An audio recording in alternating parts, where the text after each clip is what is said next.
So third point we have degree of risk depends on nature and size of business. It means कि risk depend करता है, degree of risk मतलब risk हमारा ज़्यादा होगा कम होगा, ये डिपेंड करता है कि बिज़नेस का साइज़ कैसा है। बिज़नेस अगर हमारा स्मॉल साइज़ का है तो होने वाले लॉस और रिस्क भी कम होंगे।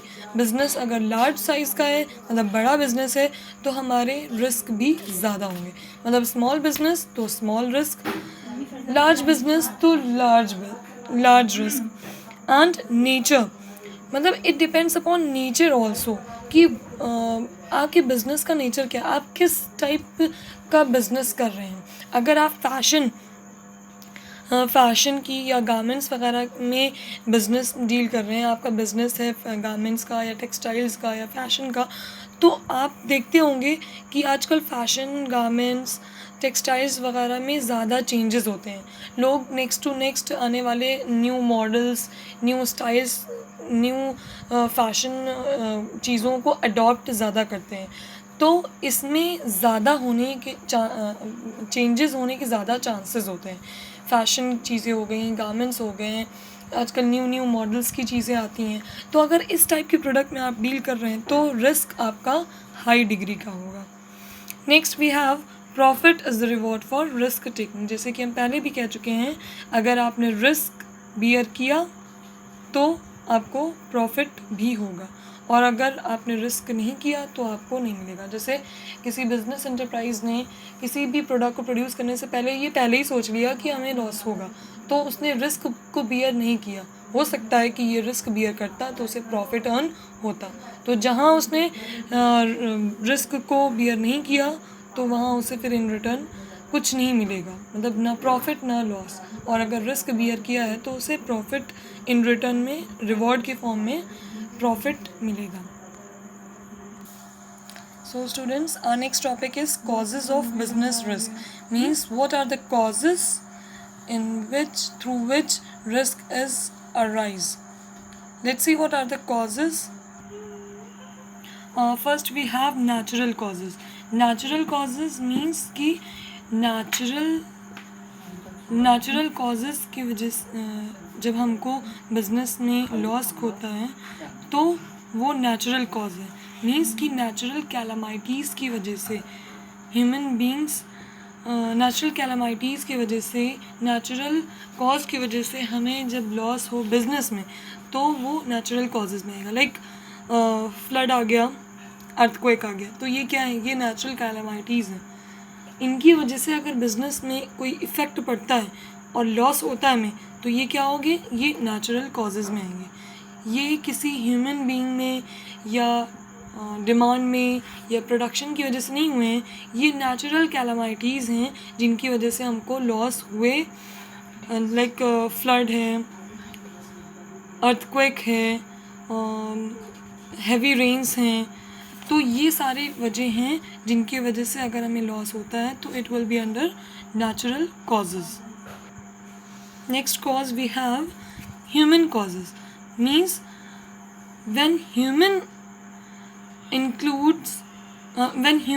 मतलब ह्यूमन की वजह से हमें जो रिस्क हो या ह्यूमन की ऐसे किसी काम की एक्टिविटी की वजह से हमें लॉस हो तो it will be under human causes. Like किसी ऑर्गेनाइजेशन में कोई वर्कर है, उसने ठीक से काम नहीं किया या डिसऑनेस्टी किया अपने वर्क को लेकर, या वो उसने प्रोडक्शन में कहीं कोई ऐसी ख़राब चीज़ें यूज़ की, तो उसकी वजह से हमें जो लॉस अकर होगा या रिस्क होगा तो वो आएगा ह्यूमन कॉजेज़ में। तो you can write an example like carelessness. किसी वर्कर ने, किसी एम्प्लॉइज़ ने अपने काम को लेकर केयरलेसनेस की, किसी दो वर्कर्स के बीच में मिसअंडरस्टैंडिंग हो गई या डिसऑनेस्टी हो गई, तो ये क्या आएगा, ये ह्यूमन कॉजेज़ में आएगा। तो इस वजह से तो जहाँ ह्यूमन एक्टिविटी इंक्लूड हो और ह्यूमन की वजह से हमें लॉस अकर हो तो वो आएगा ह्यूमन कॉजेज़ में। ह्यूमन में वही वर्कर्स और एम्प्लॉयज़ आएंगे जो आपके ऑर्गेनाइजेशन में वर्क कर रहे हैं। Next cause we have economic causes. Economic causes मतलब मार्केट से रिलेटेड या प्रोडक्ट से रिलेटेड हमें जब लॉस होगा तो वो हमारा आएगा इकोनॉमिक कॉजेज़ में। लाइक मार्केट की कंडीशंस चेंज हुई, हमारे प्रोडक्ट को लेकर डिमांड किसी कस्टमर की चेंज हुई, या उनका टेस्ट और प्रेफरेंस चेंज हो गया, या मार्केट में कंपटीशन अब बहुत बढ़ गया है, हमारे ही टाइप के प्रोडक्ट्स को प्रोड्यूस करने वाले कई सारे कॉम्पिटिटर्स आ गए हैं, या प्राइस में फ्लक्चुएशंस हुए हैं कि हमने अपने प्राइस प्रोडक्ट्स के इंक्रीज़ किए तो उनकी डिमांड्स डिक्रीज़ हो गई और सेलिंग डिक्रीज़ हो गई, या फिर टेक्नोलॉजीज़ में चेंजेस आए। मतलब बहुत बार आपने देखा होगा कि बहुत सारी कंपनीज़ होती हैं जो हाई टेक्नोलॉजीज़ का यूज़ करके ज़्यादा से ज़्यादा प्रोड्यूस करती हैं, तो उनके प्रोडक्ट्स के कंपैरिजन हमारी जो सेलिंग है वो कम हो जाएगी, तो उनकी सेलिंग ज़्यादा है तो उनका प्रॉफिट भी ज़्यादा होगा। तो ये सारी चीज़ें, ये सारे कॉजेज़ आएंगे इकोनॉमिक कॉजेज़ में। इकोनॉमिक कॉजेज़ मतलब मार्केट से रिलेटेड, प्रोडक्ट से रिलेटेड जो चीज़ें आएंगी वो जब कॉज करेंगी और उनकी वजह से लॉस होगा तो आएगा हमारा इकोनॉमिक कॉजेज़ में। Like market competition, price fluctuations, changes in technologies, these all are under economic causes. Fourth point we have other causes.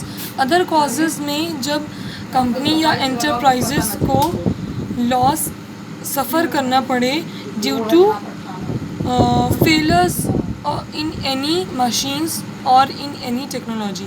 जब किसी भी टेक्नोलॉजी जो उनकी मशीन्स वर्क कर रही कंपनी में उसमें कोई ख़राबी आ जाए, कुछ फेलर हो जाए, कुछ गड़बड़ी हो जाए, या फिर गवर्नमेंट पॉलिसीज़ चेंज हो जाएं, या जो भी उनके यहाँ एम्प्लॉयज़ वर्क कर रहे हैं उनकी तबीयत वगैरह ख़राब हो जाए, तो ये हमारे क्या होंगे अदर कॉजेज़। अदर कॉजेज़ ये हमारे जो कंपनी है और एंटरप्राइजेज़ हैं उनके जो पार्ट्स हैं, मशीन के पार्ट्स हो गए या एम्प्लॉयज़ हो गए, वर्कर्स हो गए, तो उसमें उससे जो होने वाले लॉस होंगे वो हमारे अदर कॉजेज़ में हैं। So these all are the causes of business risk.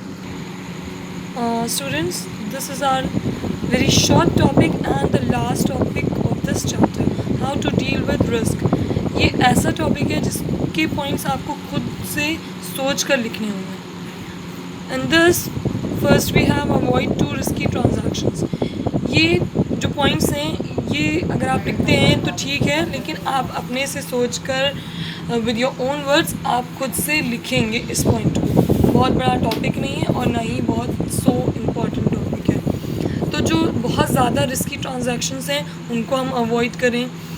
Fire से होने वाले जो लॉस हैं उनको अगर हमें प्रिवेंट करना है, कम करना है, तो जो फायर फाइटिंग डिवाइसेस हैं या फायर एक्सटिंग्विशर है उसको हमें अपनी कंपनीज़ में और उसमें एंटरप्राइजेज़ में इंस्टॉल करना होगा ताकि फायर से होने वाले जो रिस्क हैं वो हमारे लॉस हैं वो कम हो सकें।